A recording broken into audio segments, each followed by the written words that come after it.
Style, technique আর ধারাবাহিকতা সবকিছুতেই ছিলেন অনন্য।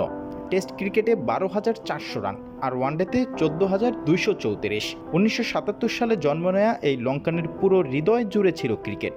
2000 সালে দক্ষিণ আফ্রিকার বিপক্ষে টেস্ট ক্রিকেট দিয়ে আন্তর্জাতিক ক্রিকেটে অভিষেক হয় লঙ্কানি তারকার।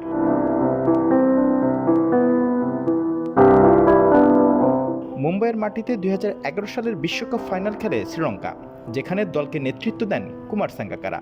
দল দুর্দান্ত পারফর্ম করলেও ভারতীয় বোলারদের সামনে শেষ পর্যন্ত টিকতে না পেরে সেবার রানার আপ হয়ে বিদায় নিতে হয় বিশ্বকাপ মঞ্চ থেকে।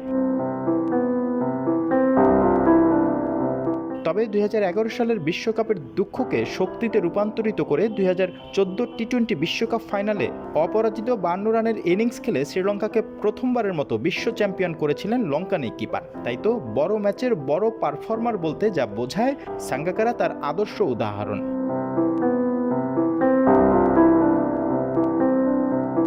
সাঙ্গাকারা কেবল একজন ব্যাটসম্যানই নন, তিনি ছিলেন দুর্দান্ত এক উইকেট কিপারও। 472 ডিসমিসাল নিয়ে ওয়ানডেতে সর্বোচ্চ ক্যাচ ও স্টাম্পিংয়ের রেকর্ড গড়েছেন তিনি। তার গ্লাভসের জাদু এখনও ভোলেনি ক্রিকেট বিশ্ব ক্রিকেটে তার অসামান্য অবদানের স্বীকৃতি হিসাবে 2021 সালে আইসিসির হল অফ ফেমে অন্তর্ভুক্ত করা হয় সাঙ্গাকারাকে।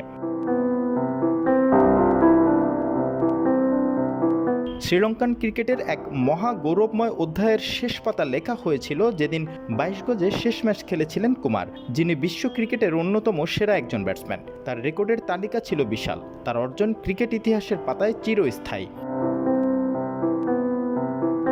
শেষবেলায় লঙ্কান এই মহাতারকা বলে গিয়েছিল, শ্রীলঙ্কার হয়ে খেলা আমার জীবনের সবচেয়ে বড় গর্ব। এই দল, এই দর্শক, এই দেশ সবসময় আমার হৃদয়ে থাকবে।